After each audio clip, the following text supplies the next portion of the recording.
So here we are with western red cedar. One of my favorite trees, one I spend a lot of time with near my home on Vancouver Island. Western red cedar, like all evergreens, is an incredibly aromatic plant. You just rub the leaves, needles between your fingers, and you get that wonderful aromatic scent that fills the air as the volatile oils become released.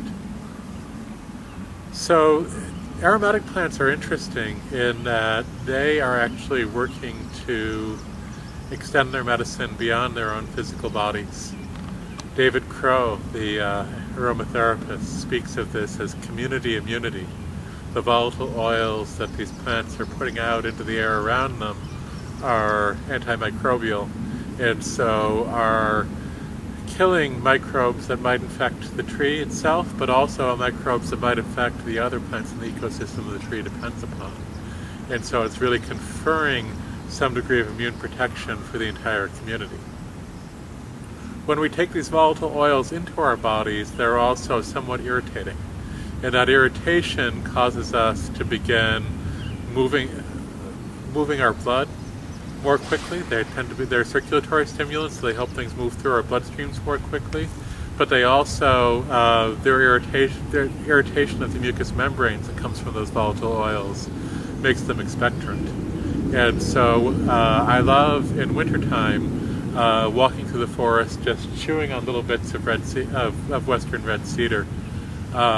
It does actually confer some benefit in helping to stimulate phagocyte production in the body, and so helps in terms of bolstering our own immune defenses in winter.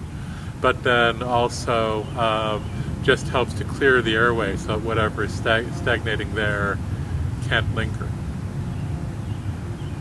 Magically and spiritually, this plant carries a similar medicine.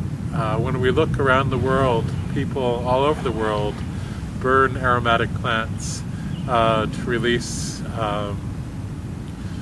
the volatile oils through smoke in order to help clear emotional energies that are really lingering, that have a tendency to stagnate, and just keep them moving. I found this plant an especially potent ally this winter when a student in a class I was teaching at Pacific Rim College died in a really horrible fire, and I was trying to figure out, getting ready for the class that she would have been in, how to hold space for the rest of the students and for all of the emotion they were moving through. And so I went out walking by Beaver Lake on the Saanich Peninsula, and everywhere I went, the red cedars kept reaching down. You can see the way in which they feel like they're reaching down to brush you off. That's a part of the medicine they offer, is that brushing off what you're carrying that's too heavy, that's sticking to you.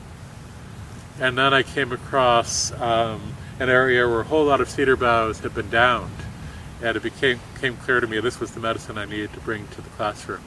So I gathered up those cedar boughs, and I brought them into the classroom, and I put cedar boughs around the classroom, and I used a cedar bough to sprinkle seawater throughout the room before the class and after the class to clear the space, and found that it became a space in which those emotions flowed more readily, in which people were able to express their grief more clearly in a way that allowed that grief to continue out of them and move on rather than settling back into them.